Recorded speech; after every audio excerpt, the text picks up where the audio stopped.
오늘 말씀의 제목은 거친 바다 위에 서는 자입니다. 우리 인생을 살아가다 보면 거친 바다 같은 그 물결 같은 고난이 몰려올 때가 다 많지만 우리가 오늘 고난 위에 설 수 있는 복된 인생 될 수 있기를 예수님의 이름으로 축복합니다.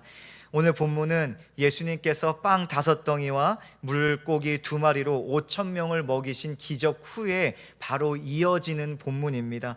그 오병이어 기적 후에 바로 이어지는 오늘 본문은요, 그 시작을 보니까 좀 다급함이 느껴지곤 합니다. 얼마나 다급하셨을까? 우리 22절을 볼까요?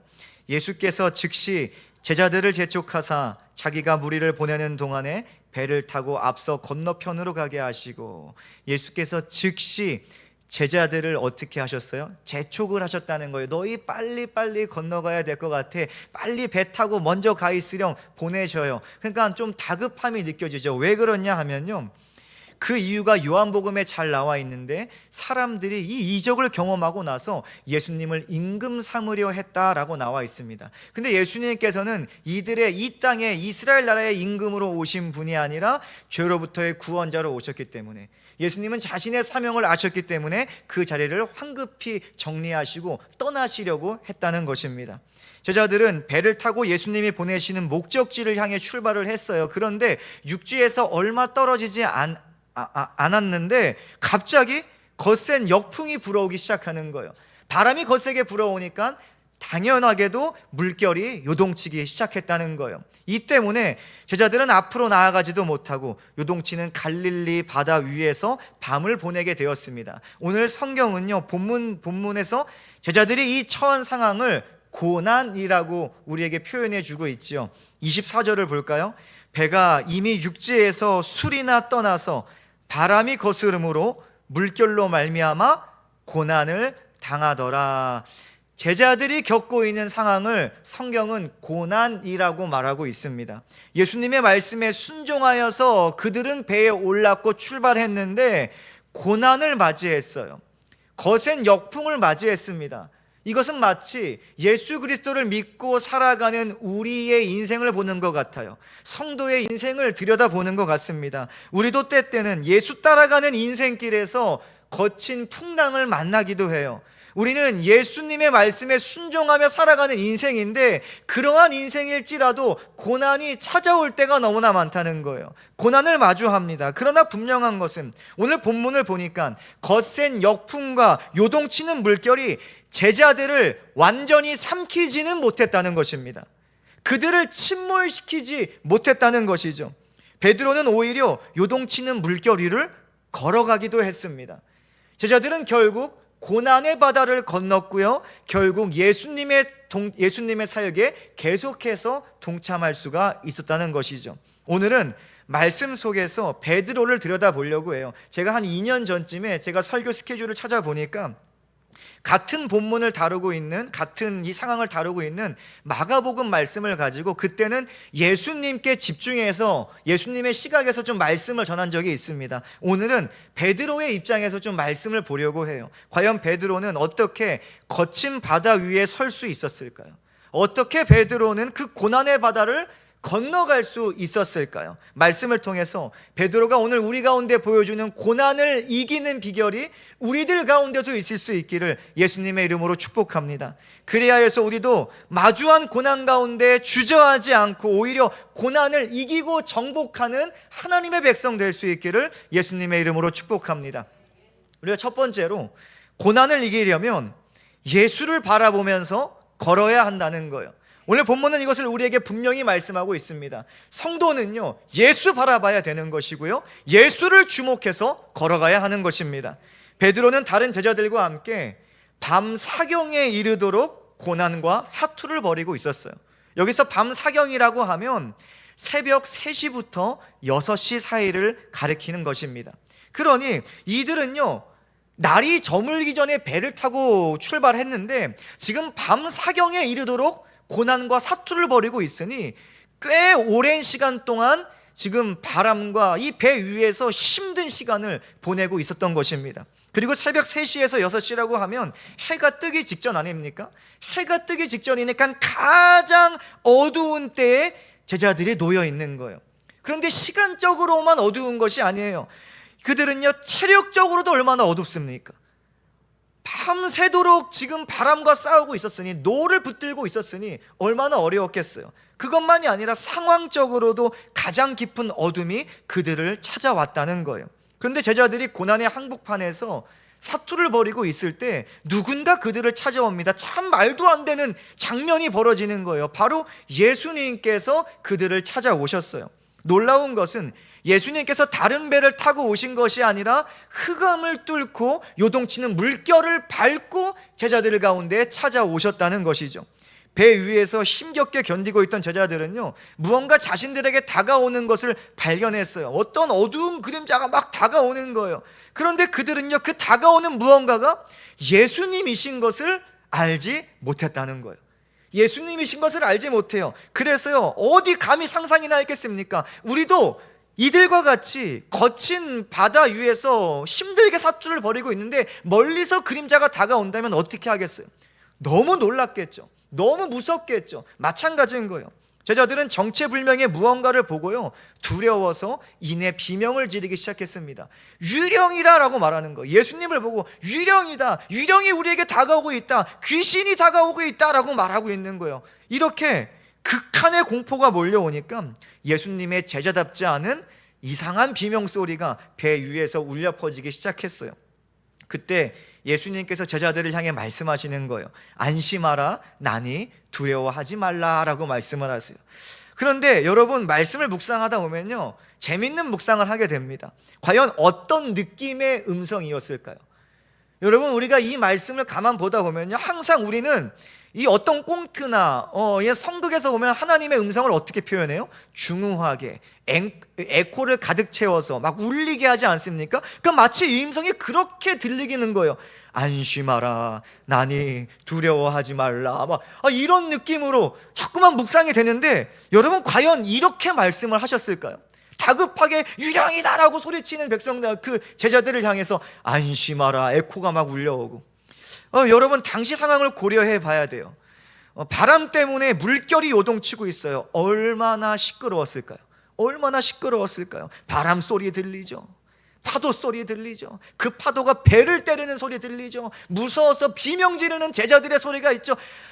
도무지 조용한 그 상태가 아니었다는 거예요. 얼마나 시끄러운 상황입니까?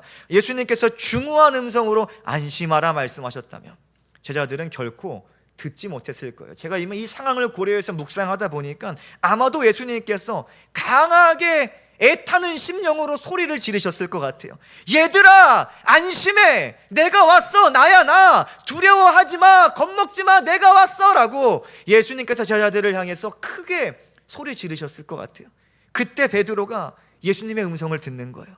아니, 그 안심하라 외치는 그 음성이 베드로는 주님의 음성인지 알았다는 것입니다. 왜 알았을까요? 어떻게 알았을까요? 바로 양은 목자의 음성을 알기 때문입니다.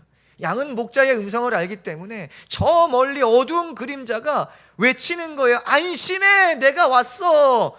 베드로가 아는 거예요. 아, 우리 주님이시구나. 주님이 우리를 구원하시기 위해 오셨구나 아는 거예요. 그렇게 확인하고 나자 베드로가 다시 한번 묻습니다. 만일 주님이시거든 나를 명하여 물 위로 오라 하소서. 베드로가 자신의 물음에 오라고 말씀하시는 주님의 음성을 확인하고요, 갑자기 그 즉시 배 위에서 물로 뛰어내려 버렸습니다. 베드로는 어떻게 뛰어내릴 수 있었을까? 바로 주님이심을 믿었기에 뛰어내린 거예요. 여러분, 감히 누가 빛 하나 없는 어두컴컴한 새벽에, 가장 깊은 새벽에, 그것도 배를 때리는 물결, 보기만 해도 공포스러운 새까만 물로 뛰어들겠습니까? 여러분, 여름에 계곡 놀러 가면요, 조금만 깊어도 한 2m, 3m만 돼도 물이 초록색으로 보이지 않습니까? 깊게 보이잖아요. 그러면요, 두려운 마음이 들어요. 감히 뛰어들 생각도 못 하는데 어두컴컴한 밤에 깊이를 알 수 없는 시꺼먼 물이 바로 앞에 있는데 어떻게 뛰어내리겠어요? 아마도 생에 미련이 없어서 죽음을 각오한 자는 죽기 위해 뛰어내릴 수는 있을 것 같아요. 죽으려고 뛰어내릴 수는 있을 것 같아요. 그런데 베드로는 아니었죠. 베드로는 살기 위해서 뛰어내린 거예요. 왜냐? 그 앞에 생명이신 주님이 서 계시기 때문에, 주님께서 오라 말씀하시기 때문에 자기가 딛고 의지하고 있던 배를 버려두고 주님께로 뛰어내렸다는 것이죠. 확실한 것은 베드로가 배에서 한가운데로 뛰어내릴 수 있는 분명한 이유는 그가 요동치는 물결이 아니라 말씀하시는 주님만을 바라보았기 때문입니다. 바다를 바라본 것이 아니라 주님을 바라보았기 때문에 뛰어내릴 수 있는 거예요. 끝을 알 수 없는 시꺼먼 바다를 바라본 것이 아니라 오라고 말씀하시는 예수 그리스도께만 주목했기 때문에, 그의 시선에 오직 예수 그리스도만 보였기 때문에 그가 뛰어내릴 수가 있었다는 것입니다. 자신을 삼킬 것 같은 고난보다, 그 고난의 바다보다, 그 고난 위에 자신을 서게 하실, 고난 위에 자신을 서서 걷게 하실 주님을 신뢰했기 때문에 그가 담대하게 바다 위로 뛰어내릴 수가 있었다는 것이죠. 베드로가 바다 위로 뛰어든 그 순간에 놀라운 일이 벌어졌어요. 베드로가 물 위를 땅처럼 밟고 서게 된 것입니다. 오늘 29절 말씀을 보도록 하겠습니다. 오라 하시니 베드로가 배에서 내려 물 위로 걸어서 예수께로 가되, 베드로는 지금 말도 안 되는 것을 경험하는 거예요. 초자연적인 현상을 경험하는 것입니다. 물에 빠지기는커녕 물을 밟고 섰어요. 그런데 서기만 할 뿐입니까? 한 발짝 한 발짝 예수님을 향해서 걸어가기 시작했다는 것입니다. 이 장면을 묵상하다 보면요, 흔히 우리가 주목하는 부분이 있어요. 어디에 주목하는가? 베드로의 발에 주목하곤 합니다. 베드로의 발에, 저는 묵상하다 보면 가장 먼저 베드로의 발이 너무나 궁금해요. 어떻게 되면 물과 맞닿은 발이 어디까지 잠겼을까? 아니, 그런 것들 있잖아요. 물과 맞닿은 발이 어디까지 잠겼을까? 과연 그의 발은 젖었을까? 아니, 여러 온갖 이 질문들이 저한테 쏟아집니다. 그런데 베드로가 물 위를 걸어가는 장면에서 가장 중요한 것은 물 위를 밟고 있는, 서고 있는 발이 아니에요. 물 위를 밟고 걷는 발이 아닙니다. 가장 중요한 것은 베드로의 시선입니다. 베드로가 물 위로 뛰어내린 후에 고개를 내려서 신기해서, 자신도 신기하니까 물 위에 서 있는 자기의 발을 보았을까요? 그렇지 않다는 거예요. 베드로는 절대적으로 예수님만 바라보았습니다. 자신을 오라 하시는 예수님만 주목했어요. 그가 한 일은, 베드로가 한 일은 절대적으로 예수님을 향하는 시선을 지키는 일이었습니다. 예수님을 향한 시선을 지키는 일. 오해하지 말 것은 오늘 본문이 우리도 예수님 믿으면 물 위를 걸을 수 있다는 것을 말하려는 게 절대로 아니에요. 그런 거 말하는 게 아니에요. 그래서 오늘날 혹시나 누가 이 말씀 듣다가 그래 나도 예수님 믿으니까 나도 물 위를 걸을 수 있을 거야 하고 태평양 가서 뛰어내린다고 생각해 보세요. 어떻게 될까요? 안 봐도 비디오입니다. 여러분, 오늘 본문은요, 성도는 물 위를 걸을 수 있다, 이게 아닌 거예요. 성도는 고난 가운데 주님만을 바라보아야 한다는 거예요. 고난 가운데 주님만을 주목해야 한다는 것입니다. 왜냐, 우리 주님이신 예수님은 그분을 바라보며 따르는 하나님의 백성들을 붙들어 주시기 때문입니다. 하나님은 하나님을 의지하는 자들의 요새가 되어주시고 피난처가 되어주시고 도움이 되어주시고 구원이 되어주시기 때문에 하나님을 바라보라는 거예요. 인생의 고난의 바다가 몰려올 때, 고난의 물결이 몰려올 때 하나님께 주목해 보자는 거예요. 시편은 말합니다. 하나님은 우리의 피난처시요 힘이시니 환난 중에 만날 큰 도움이시다. 하나님은 우리의 큰 도움이신데, 우리를 도우시는 분이신데 어디서 우리의 큰 도움이 되어주시오? 환난 중에 만날 큰 도움이시다. 여러분, 우리 인생 가운데 환난이 찾아올 때, 어려움이 찾아올 때, 나의 계산으로는 안 될 것 같은 일이 찾아올 때 우리의 큰 도움 되시는 하나님께 주목할 수 있기를 예수님의 이름으로 축복합니다. 시편 121편도 말해요. 여호와께서 너를 지켜 모든 환난을 면하게 하시며 또 내 영혼을 지키시리로다. 여호와께서 너의 출입을 지금부터 영원까지 지키시리로다. 지금부터 영원까지 지키시는 분이 살아계신 우리 하나님이신 줄 믿습니다. 우리가 그 하나님 믿고 의지하고 하나님 주목하고 살아가면요, 그 어떤 고난의 바다도 우리를 침몰하게 만들지 못한다는 거예요. 주님께서 우리를 붙들어 주시기 때문입니다. 우리 주님이 우리를 지키시는 이유는 다른 게 없어요. 우리는 어떠한 존재입니까? 예수 그리스도의 피값으로 사심받은 인생이기 때문입니다. 주의 것이기 때문이에요. 우리가 예수 안에서 거듭나서 하나님의 자녀가 되었기 때문입니다. 여러분의 영의 아버지는 하나님이십니다.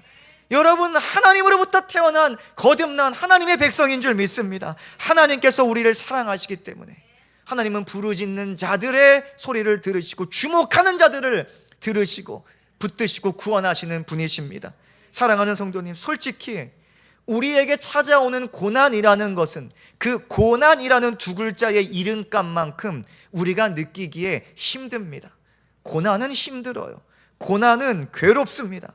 고난은 우리를 두렵게 만들고요, 고난은 우리를 주저앉게 만들 때도 있습니다. 고난은 우리의 용기를 다 빼앗아 갈 때도 있습니다. 우리의 계산으로는 안 되니까요. 우리는 지쳐서 쓰러질 때도 있고 실족할 때도 있을 거예요. 그래서 고난이잖아요. 그래서 고난인 것입니다. 그렇기에 고난이기 때문에 우리가 더욱더 기억해야 될 것이 있습니다. 오늘 우리가 믿고 바라보는 예수 그리스도, 우리가 주목하며 따라가는 예수 그리스도는 우리가 느끼는 그 어떠한 고난보다 크시다는 거예요. 예수님께서 그 고난보다 강하시다는 거예요. 예수님께서는 이미 그 고난을 밟고 계시다는 거예요. 우리가 느끼기에, 우리가 계산하기에 도저히 나의 힘으로 할 수 없는 그 어떠한 고난일지라도 예수님은 밟고 계시다는 것입니다. 그것만이 아니라 우리가 느끼는 그 고난을 예수님 밟으시고 우리를 찾아오시는 거예요. 내가 여기 있다, 안심해, 두려워하지 마. 예수님께서 우리에게 말씀하시는 거예요. 모든 인생에 고난 찾아와요. 근데 그 고난을요, 이렇다 정의할 수는 없어요.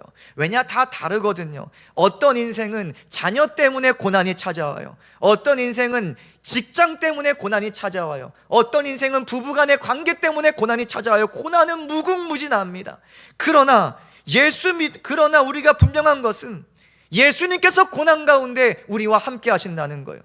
예수 믿어도 고난 찾아와요. 예수 믿는데 왜 고난이 와? 아니에요. 성경은 예수 믿어도 고난이 찾아오는데 오히려 더 많은 고난이 있다고 말합니다. 참 안타깝게도 예수 믿는 자들에게 고난이 많대요. 성경이 이렇게 말해요. 의인은 고난이 많다고 말해요. 의인은 고난이 많다. 의인은 고난이 많으나 여호와께서 그의 모든 고난에서 건지시는도다. 의인이 고난이 많으나 여호와께서 모든 고난에서 건지신다. 주님은 우리를 고난 가운데 방치하지 않으시죠. 우리가 죄로부터 구원하시고 새 생명 주신 예수 그리스도를 바라볼 때, 예수 그리스도를 주목할 때 고난은 우리를 절대로 침몰시키지 못하는 거예요. 주님께서 우리를 건지시기 때문에. 그러나 우리가 여기서 한 가지 기억할 것은요, 고난이라고 다 같은 고난이 아니에요. 내가 예수님 없이 내 맘대로 죄 가운데 살아갈 때 마주하는 고난은 성경이 말하는 고난이 아니에요. 예수님과 상관없이 내 맘대로 살아갈 거예요.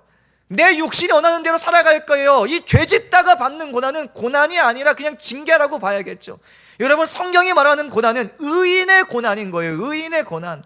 오늘 제자들도 내 맘대로 갈 때 고난 만났습니까? 아니에요. 예수님이 보내신 곳에서 순종할 때 찾아오는 고난 가운데 예수님께서 그를 도와주시는 거죠.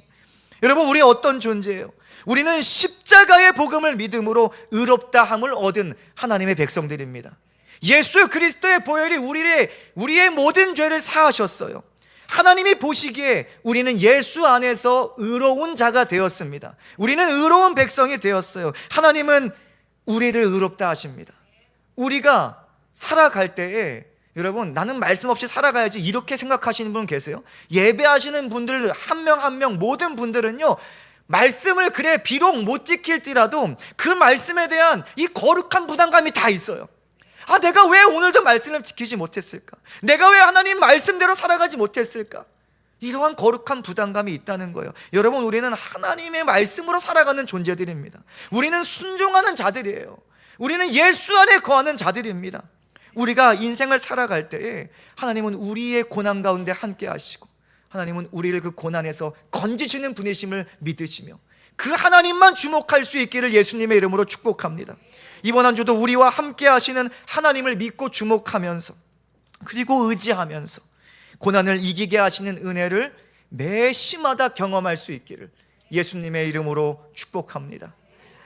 그리고 두 번째로, 고난을 이기려면 예수를 다시 바라보며 손 내밀어야 한다는 것이죠. 다시 바라보며.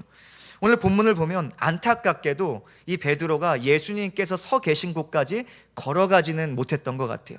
오라 하시는 그 예수님께까지 도착하지는 못했어요.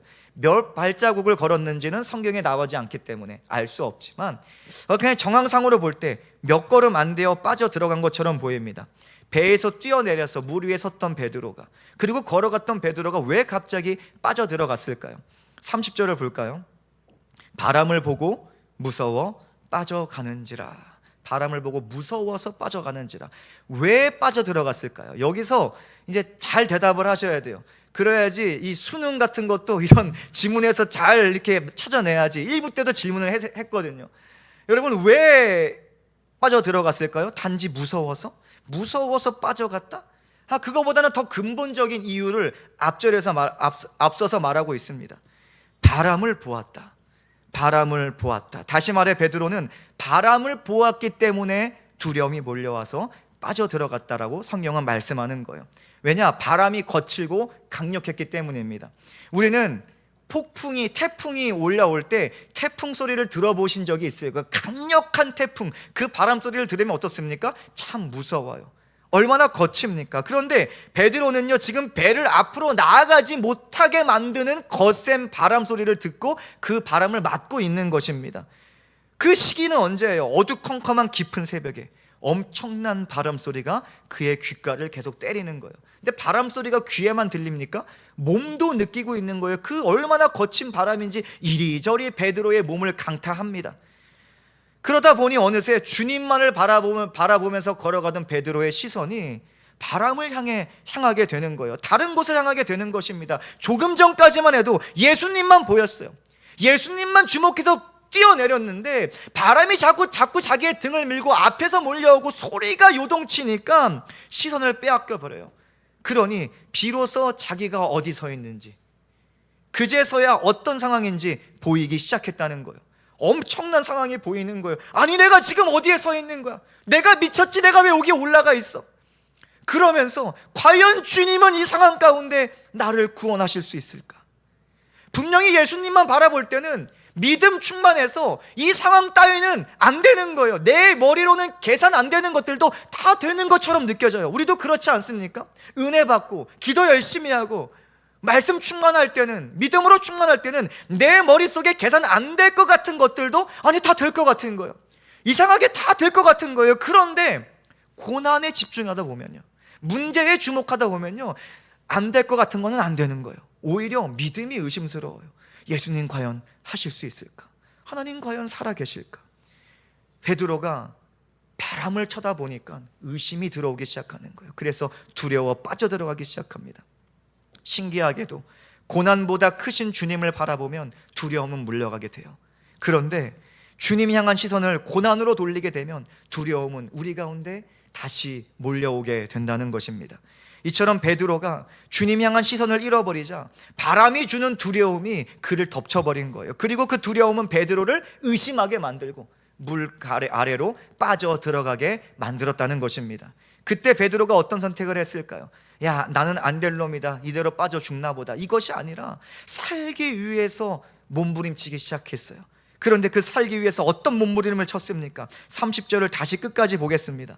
바람을 보고 무서워 빠져가는지라 소리질러 이르되 주여 나를 구원하소서. 주여 나를 구원하소서. 베드로는 고난에 삼켜지지 않기 위해서 소리 지르기 시작했어요. 그런데 아무렇게나 아무에게나 배 위에 있는 동료들에게 나 좀 도와줘, 안드레 나 좀 도와줘, 막 이렇게 말하는 것이 아니라 분명했습니다. 대상이 분명해요. 주님, 제발 날 좀 도와주시옵소서. 나를 구원해 주시옵소서. 베드로는 다시 한번 주님을 찾기 시작하는 거예요. 그리고 자신의 손을 주님이 계신 곳을 향해서 펼치기 시작하는 거예요. 잡아달라는 거예요. 붙들어 달라는 것입니다. 건져달라는 것입니다. 주님, 나를 도와주십시오. 비록 베드로는 예수님을 향한 시선을 잠시 놓쳐서 빠져갈지라도 예수님은 베드로를 향한 시선을 단 한순간도 놓치지 않으셨습니다. 계속해서 바라보고 계셨어요. 예수님은 베드로를 계속해서 주목하고 계셨고 그에게 귀를 기울이고 계셨습니다. 베드로의 외침에 예수님이 반응하시잖아요. 31절을 볼까요? 예수께서 즉시 손을 내밀어 그를 붙잡으시며 이르시되 믿음이 작은 자여 왜 의심하였느냐. 너무나 감동적인 한 부분이 나옵니다. 즉시 손을 내미셨다. 즉시 주님은 즉시 응답하셨어요. 근데 여기서 즉시 반응할 수 있는 이유가 있어요. 어떻게 즉시 반응할 수 있을까요? 이미 준비가 된 상태이기 때문입니다. 준비가 되면요, 모든 것에 즉시 반응할 수 있어요. 우리도 마찬가지 아닙니까? 우리가 쉽게 예를 들어서 기도가 준비되어 있으면요, 기도시키면 기도 바로 반응할 수 있어요. 무언가 우리 인생에 준비가 되어 있으면 그것 바로 반응할 수 있어요. 주님께서 즉시 손을 내밀어 주셨어요. 주님께서는 이미 베드로를 보고 계셨고 베드로를 향해 모든 준비를 마치셨다는 것입니다. 베드로를 향해서 준비하고 계셨어요. 예수님의 시선은 늘 우리와 함께하고 있습니다. 우리에게도 마찬가지예요. 예수님은 늘 우리와 함께하고 계시고 성도된 우리 곁에 늘 동행하고 계시고 언제든 도움의 손길을 주시기 위해서 준비하고 계시는 분이 우리 주님이신 예수 그리스도이십니다. 그것은 주님께서 우리를 사랑하시기 때문이겠죠. 우리를 너무나 사랑하시기 때문입니다. 우리 주님은요, 육신적인 고난보다 더 크고 괴롭게 하는 영적인 고난에서 이미 우리를 구원하셨습니다. 이미 우리를 건져내셨습니다. 죄에 빠진 우리를 구원하시기 위해 우리를 대신해서 십자가에 고난받고 죽으셨다는 거예요. 그뿐만이 아니라 우리를 의롭게 하시기 위해서 죄와 사망을 이기시고 사흘 만에 부활하셨습니다. 그분이 바로 우리의 주님이신 예수 그리스도, 하나님의 아들이라는 것이고 우리의 구세주이십니다. 죄로 죽었던 우리를 살리시기 위해 자신의 죄 없는 생명까지도 내어주신 주님은 지금도 살아계세요. 지금도 동의하십니다. 지금도 우리와 함께하고 계세요. 저 거친 세상이라는 바다에 우리를 방치하시는 분이 아니십니다. 우리를 그냥 내버려 두시는 분이 아니세요. 우리와 함께 하시며 우리를 주목하시고 우리 삶에 간섭하시는 분이십니다. 우리 삶에 언제나 함께 하시고 우리 삶을 위해 준비하고 계시는 분이 살아계신 우리 주 예수 그리스도이십니다.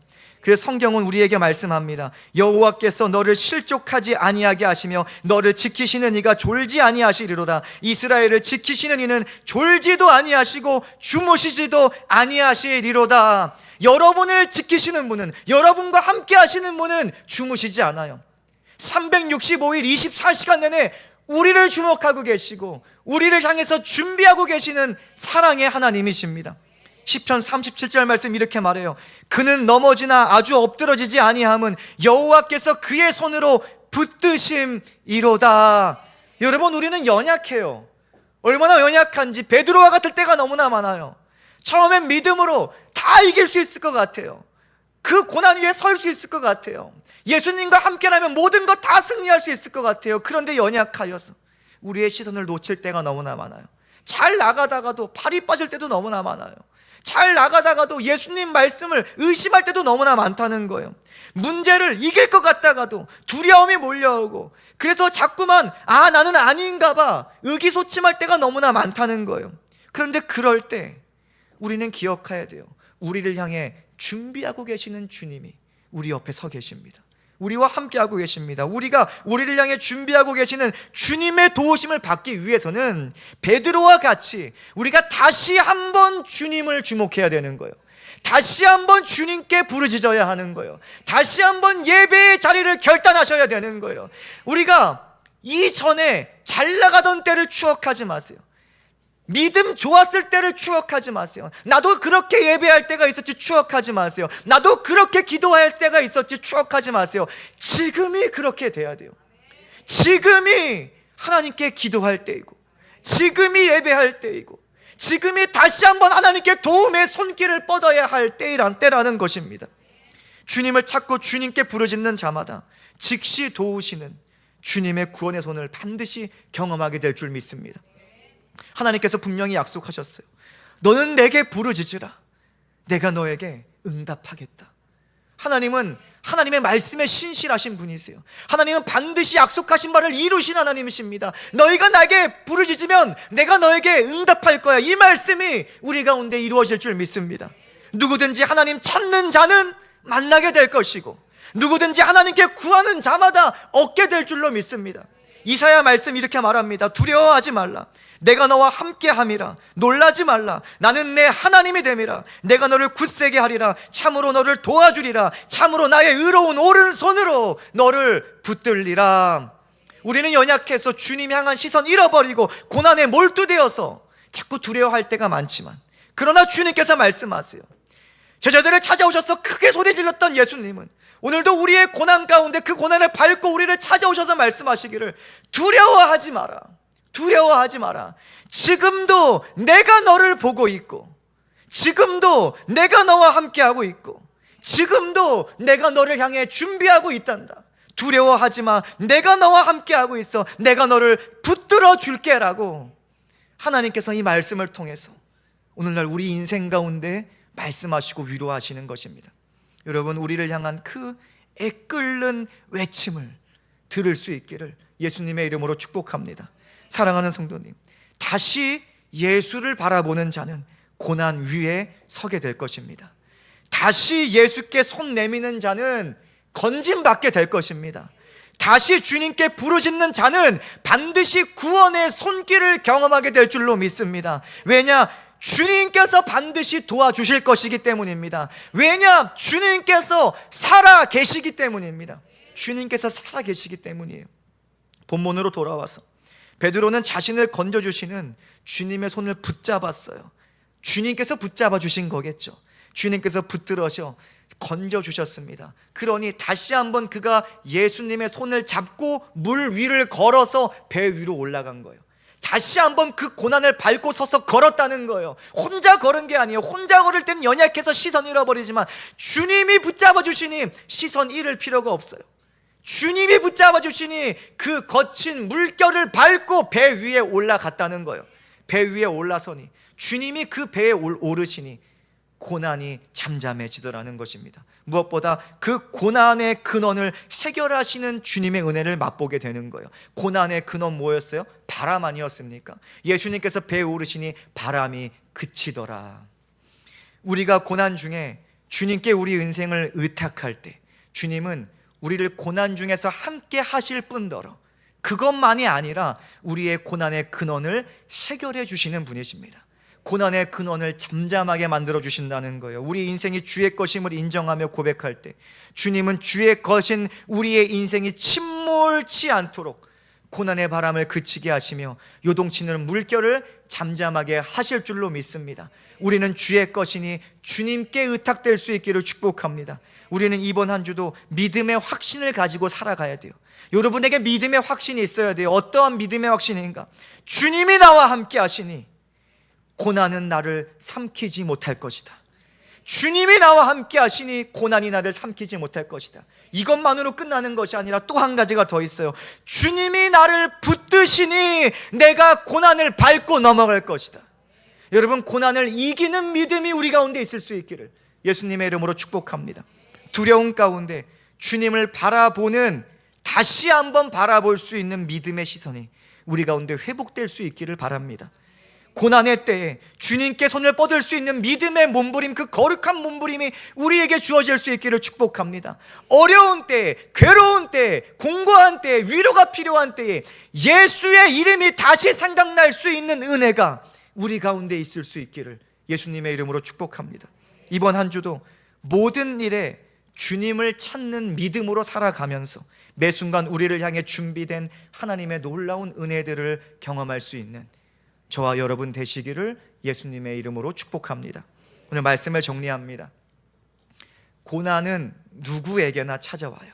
그러나 누구나 고난을 넘어가는 것은 아닙니다. 성도는 어떻게 넘어가야 합니까? 성도는 고난보다 크신 주님을 바라봐야 돼요. 고난보다 크신 주님만 바라봐야 돼요. 혹시나 온전히 주님 바라보지 못해서 두려움이 찾아왔다면 우리는 정신을 차리고 깨어서 다시 한번 주님을 바라보아야 됩니다. 이것밖에 방법이 없어요. 내 힘과 의지, 지혜로는 고난을 넉넉히 넘어갈 수 없어요. 성도는 하나님께 달려있어요. 주님 바라봐야 되고, 잃었다면 다시 바라봐야 되고, 또 넘어졌다면 또 오뚜기처럼 일어나서 다시 하나님 찾아야 될 줄 믿습니다. 유다왕 아사의 외침이 우리에게 너무나 필요해요. 아사가 이렇게 고백하더라고요. 주밖에 도와줄 리가 없사오니 우리 하나님 여호와여 우리를 도우소서. 우리가 주를 의지하고 주의 이름을 의탁합니다. 주밖에 도와줄 리가 없습니다. 우리 인생의 이 기도가 정말 우리의 간절함이 될 수 있기를 예수님의 이름으로 축복합니다. 주님이 우리와 함께 하시니 그 어떤 물도 우리를 침몰치 못할 것입니다. 주님이 우리를 붙들고 계시니, 우리를 지키시고 계시니 그 어떤 불꽃도 우리를 사르지 못할 것입니다. 주님이 우리에 앞서 싸우고 계시니, 주님이 우리와 함께 하시고 앞서 싸우고 계시니 그 어떤 고난도 우리를 이기지 못할 것이고, 우리는 그 어떤 고난에도 승리하게 될 줄 믿습니다. 구원하시는 하나님의 은혜가 마르지 않는 원주 성도교회와 모든 하나님의 백성들 될 수 있기를 예수님의 이름으로 축원합니다. 아멘.